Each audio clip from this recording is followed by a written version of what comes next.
Hi, I'm Lindsay Reiser. We're following some breaking news out of California. A brush fire is burning in Simi Valley. Let's take you to CBS Los Angeles for more coverage. Just about the wind, but it's also very dry. When we start to see the relative humidity values in the teens and single digits, right now about 15% in Simi Valley, and we've got those gusty winds, it's just a recipe for fire growth, and that is what we are seeing right now. So currently, we're looking at wind gusts between 20 to 30, 35 miles per hour, sustained winds about 15 to 20 miles per hour. And what's been happening? So this weekend, we had that push of onshore flow, so more of the sea breeze. And now our winds have shifted to an offshore pattern. And then again, this really helps dry everything out. The temperatures start to rise.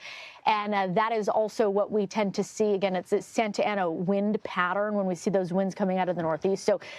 And that's a big driver of fire weather conditions. We talk about it all the time here in Southern California. So we're under a wind advisory across the Santa Susana Mountains. I'm going to actually just go back and show you where this wind advisory is. So it's through Santa Clarita, of course, our mountain communities, but right where this fire is burning in Simi Valley, and again, across the Santa Susana Mountains, this is where we've got that wind advisory, and that's with us until 3 o'clock. So we will see the winds start to relax somewhat as we go kind of into this evening and as the sun sets.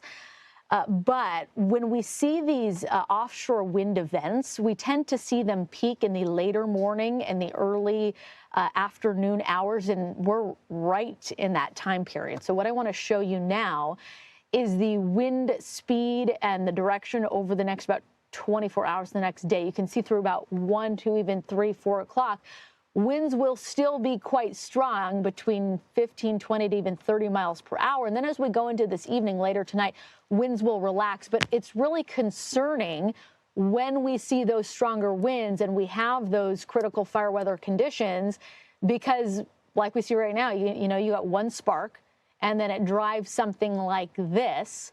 So, of course, we will continue to, monitor the winds as we move through the next few hours. But really, I hope this is a good breakdown just to show you kind of what's going to be happening as we head through the next few hours. The good news is, again, winds will relax as we head into later this afternoon and early this evening. Yeah, Alex, looking at that chart there, I wish we could fast forward to when the winds drop more. But, of course, right now, we're still seeing some high winds. So thank you for helping us understand how the winds are impacting the fire right now. Yeah, thank you, Alex. We're going to check back in with you in just a little bit. But our Luz Delia Caballero is out there on the scene. We spoke to you a little earlier, Luz Delia, and we were talking about all the evacuations underway and the horses that were being moved. I heard from a friend that lives in that area over off Rambling who said that they saw some county vehicles coming in, some Ventura County vehicles coming in to help. And you're right there at that house that was destroyed. Yeah, it has been a roller coaster of emotions, from at the base of the foothills, seeing people coming together, trying to calm one another down, to as we climb closer and closer to the hillside, we see this. This home is completely destroyed. We've talked to a couple of neighbors on this road here on Rambling, and they tell us that this family has lived here for decades. So it really is devastating to see how this fire has not only engulfed this home, but is inching closer to homes where neighbors tell us they too have lived here for several decades. You can see several cars a total loss. Firefighters here working on the ground. You can see here firsthand where they are just dousing this property line as much as they can so that fire does not continue spreading downward. They also tell us that these winds are posing quite a bit of a challenge for them as they continue to try to stop these flames from spreading, understandably so. I mean, even driving up the hillside, we could not only hear the wind, but visible signs, trees swaying, leaves swaying, flags blowing in the wind. So again, right now, neighbors are just really coming together. They tell us it is an equestrian neighborhood. Many people have horses, and so they have made several calls. A lot of people we have confirmed are coming who don't live on these streets, but live down below or nearby, and they are bringing in trailers to go ahead and get these horses out. At this time, again, people who live on this street say, hey, you know, we've gotten some pretty close calls. We are no strangers to fire and fire danger in this area, though they say it has never gotten quite this close. And it is just devastating to see these flames here on their street.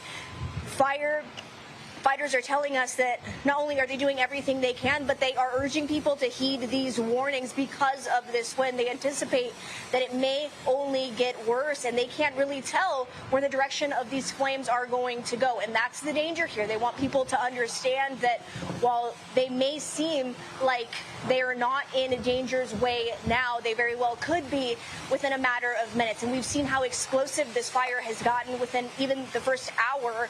Time will only tell how much it will grow, but the firefight up in the air is strong too. We've seen several Chinooks dropping lots of water trying to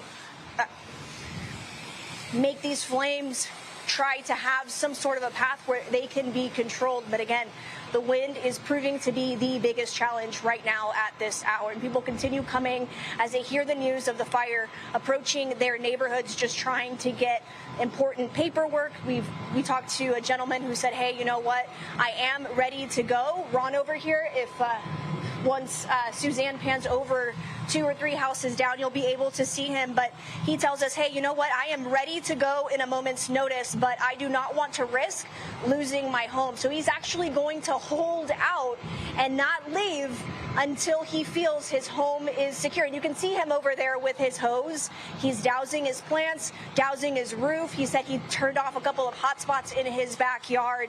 And, you know, you see neighbors there supporting him and trying to help him out in any way they can. And this seems to be the theme here of this community here.